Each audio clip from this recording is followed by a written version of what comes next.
America is fighting wars with weapons it cannot build without China's permission. Not metaphorically, not as a distant future risk. Right now, today. The F-35, the most advanced fighter jet ever built, the centerpiece of American air power, the aircraft that costs $100 million per plane, requires approximately 900 pounds of rare earth materials per aircraft. The magnets in its engines, the compounds in its radar, the elements in its navigation systems, the materials in its precision-guided weapons, almost all of them processed in China. The guided missiles on American destroyers, the night vision equipment on American special forces, the semiconductors running American military communications, the batteries powering American drones. Every single one depends, somewhere in its supply chain, on minerals that China controls with a dominance so complete it has no parallel in the history of strategic resources. China controls 87% of the world's rare earth refining capacity, 78% of refined lithium, 98% of oxidized gallium, which is essential to semiconductors and radar, 65% of processed cobalt, which goes into every high-performance battery on Earth. These are not the numbers of a market participant. These are the numbers of a monopolist. A monopolist who has demonstrated, through escalating export controls, that it understands exactly what those numbers mean and is prepared to use them.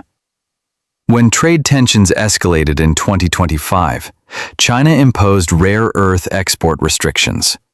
Washington, the most powerful economy on Earth, was forced to revoke its own technology restrictions in response. China then suspended its controls for exactly 1 year. 1 year. America spent 30 years building a military and an economy that depends on minerals it doesn't process, from supply chains it doesn't control, dominated by the country it now considers its primary strategic adversary. This is that story. The periodic table has 118 elements. 17 of them are called rare earth elements, metals with names most people have never heard. Neodymium, dysprosium, terbium, gallium, lanthanum. They are not, despite their name, particularly rare in the Earth's crust. They exist on every continent. America has significant deposits. Australia has them. Brazil has them. Greenland, which has become a geopolitical flashpoint partly for this reason, has substantial reserves. The problem is not that they are scarce. The problem is that processing them is extraordinarily difficult, environmentally damaging, and technically complex. Rare earth elements occur together in ore, mixed with radioactive thorium and uranium. Separating pure neodymium from raw ore requires sophisticated chemical processes, large quantities of toxic reagents, and produces radioactive waste that must be carefully managed. In the 1980s, the United States was the world's largest rare earth producer. The Mountain Pass mine in California dominated global supply. American companies processed and refined the elements. The supply chain was domestic. Then China entered the market. It offered rare earths at prices Western producers could not match, not because Chinese geology was superior, but because Chinese environmental standards were lower, Chinese labor was cheaper, and the Chinese government had decided, as a matter of explicit strategic policy, to dominate this industry regardless of short-term profitability. Western producers went bankrupt one by one. Mountain Pass closed. Processing facilities shut down. The expertise dispersed. And within 2 decades, China had achieved supply chain dominance that strategists spend careers trying to build and almost never achieve. By the time Washington understood what had happened, the dependency was structural, decades deep. woven into the supply chains of every industry that matters. The power of this story lives in the specifics. Neodymium and dysprosium are the key ingredients in the strongest permanent magnets known to science. These magnets are in every electric motor that requires high power in a small space. Every EV motor, every wind turbine, every MRI machine, every precision-guided weapon that uses electric actuators to steer itself to a target. Without neodymium magnets, the electric vehicle transition stalls entirely. Without dysprosium, those magnets fail at high temperatures, meaning motors in EVs, military vehicles, and aircraft overheat and fail under demanding conditions. The tolerances involved are not engineering problems that can be solved by redesigning around the shortage. They are physics problems. The magnets require these elements. There is no substitute at equivalent performance. Gallium and germanium, essential to compound semiconductors, are not the silicon chips in your laptop. They are the specialized chips in radar systems, satellite communications, 5G infrastructure, and military electronic warfare equipment. Gallium arsenide and gallium nitride semiconductors operate at frequencies and power levels that silicon cannot reach. They are in every advanced radar system, every electronic warfare platform, every military communication system operating in contested environments. China controls 98% of global gallium oxide production. Cobalt goes into the cathodes of every high-performance lithium-ion battery, every smartphone, every EV, every grid-scale energy storage system, every military battery application. The Democratic Republic of Congo mines most of the world's cobalt. China processes 65% of it. The pattern is consistent, not merely important, essential. Without substitutes at scale, without supply chains that bypass Chinese processing. The dependency is not at the edges of American industry. It is at the core of American military power and economic competitiveness simultaneously. China did not stumble into rare earth leverage. It built it deliberately, held it patiently, and deployed it as a test in 2010 that the world failed to learn from. A Chinese fishing vessel collided with Japanese Coast Guard ships near disputed islands in the East China Sea. Japan arrested the Chinese captain. China, without formally announcing an embargo, halted rare earth shipments to Japan, allowing exports to stop clearing customs while maintaining plausible deniability. Japan's automotive and electronics industries depend on rare earth elements. The informal embargo lasted 2 months. Japan released the captain. The shipments resumed. The message was received not just in Tokyo, but in every capital paying attention. Rare earth dominance was not merely an economic asset. It was a coercive instrument, precise, deniable, and effective. A way to impose costs on countries that crossed Beijing's red lines without firing a single shot. Washington absorbed the lesson. Reports were written, task forces convened, diversification strategies announced. Then, largely, nothing happened. The supply chains were too deeply embedded. The economics of rebuilding domestic processing capacity were too daunting. The political will to sustain multi-decade industrial policy against a patient competitor was insufficient. The 2010 episode was a warning. America filed it and moved on. 15 years later, the same weapon is being used again, this time against America itself. And this time, the stakes are not a fishing captain. They are the entire architecture of American technological and military supremacy. Here's the sequence of events that reveals the true power balance. In October 2022, the Biden administration imposed sweeping export controls on advanced semiconductors and chip-making equipment sold to China. the restrictions were the most aggressive American technology export controls in decades, designed to prevent China from acquiring the chips needed for advanced AI, military applications, and next-generation computing. China did not immediately retaliate. It waited. It assessed. And then, in August 2023, it imposed export controls on gallium and germanium, requiring export licenses for both materials with immediate effect.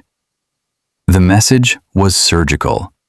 America restricts China's access to advanced chips, technologies where America has dominance. China restricts America's access to the mineral inputs those chips require, materials where China has dominance. Blow for blow, but not symmetrically. Because America's chip restrictions hurt China's future capabilities, China's mineral controls threaten America's present capabilities. The weapons systems being built right now, the supply chains operating right now. In 2025, as tariff escalation reached levels that threatened broader economic disruption, a trade deal was reached. China committed to pause rare earth export controls. America scaled back tariffs. The pause lasts 1 year. That single fact, 1 year, is the most revealing data point in the entire US-China competition. It means Washington accepted temporary relief over structural resolution. It means the underlying leverage is unchanged. It means that in 12 months, if tensions re-escalate over Taiwan, over technology, over trade, China can reimpose the controls with the same effect. A country that had solved its rare earth dependency would not accept a 1-year pause. America accepted it because 1 year was the best it could get, and because the alternative was continued supply disruption to industries and weapons programs it cannot afford to slow down. China blinked on tariffs. America blinked on technology. The mineral leverage was never seriously threatened. The defense dimension of rare earth dependency is where the story becomes genuinely alarming.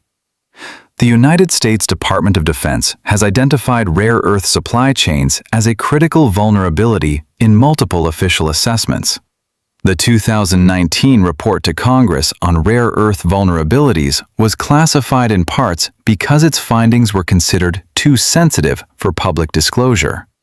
What was disclosed was alarming enough. Every major American weapons platform has rare earth dependencies. The Virginia-class submarine uses approximately 9,200 pounds of rare earth materials. The DDG-51 destroyer uses roughly 5,200 pounds. The Joint Direct Attack Munition, the guided bomb kit that converts unguided bombs into precision weapons, uses rare earth magnets. Tomahawk cruise missiles use them. Javelin anti-tank missiles use them. The entire arsenal of American precision warfare depends on a supply chain that runs through the country that precision warfare might one day be used against. This is not a hypothetical future problem. It is a present operational constraint. American defense contractors have already experienced supply disruptions and price spikes as a result of Chinese export control uncertainty. Lockheed Martin, Raytheon, Northrop Grumman, the companies building American military hardware, have all flagged rare earth supply chain risk in their public filings and in congressional testimony. The Pentagon has been trying to build domestic and allied rare earth supply chains for years. Progress has been real, but slow. Building a rare earth processing facility from scratch takes 5 to 10 years, requires specialized chemical engineering expertise that has largely atrophied in the West, and must compete economically against Chinese processors who have decades of scale advantage. Meanwhile, American weapons production depends on supply chains that a potential adversary controls. That is not a supply chain vulnerability in the conventional sense. It is a strategic vulnerability at the level of national survival. The honest answer requires separating what is possible from what is probable given current political realities. What is possible? America and its allies could build genuine supply chain independence for critical minerals over a 15 to 20-year period. The Mountain Pass mine in California has reopened. MP Materials is developing domestic processing capacity with government support. Australia's Lynas Rare Earths, the only significant non-Chinese rare earth producer, is building American processing facilities. Canada, Greenland, and several African nations have deposits that could be developed with Western financing. The Mineral Security Partnership, America and its allies coordinating critical mineral supply chain development, has been established and is funding projects. The Defense Production Act has been used to finance domestic rare earth processing. These are real efforts that represent genuine progress from where America was 5 years ago. What is probable? The gap will not be closed within the timeframe that matters for current strategic competition. Building alternative supply chains for rare earths is a decade-plus project under the best conditions. The political will to sustain that investment through changing administrations, competing budget priorities, and the constant pressure of short-term economics has historically been insufficient. And China is not standing still. It is deepening its processing advantages, expanding into downstream manufacturing, and using its mineral leverage to shape the terms of the global energy transition in its favor. Every electric vehicle, every wind turbine, every battery storage system built anywhere in the world using Chinese processed rare earths is a transaction that reinforces Chinese supply chain dominance. The rarest thing in this story is not dysprosium or neodymium or gallium. It is the political will to fix a structural vulnerability that was visible 30 years ago, documented 20 years ago, demonstrated 10 years ago, and is now determining the outcome of the most consequential strategic competition in the world. America knows what the problem is. It has known for decades. The minerals are in the ground. The processing is in China. And the clock, measured not in geological time, but in the accelerating timeline of US-China competition, is running out.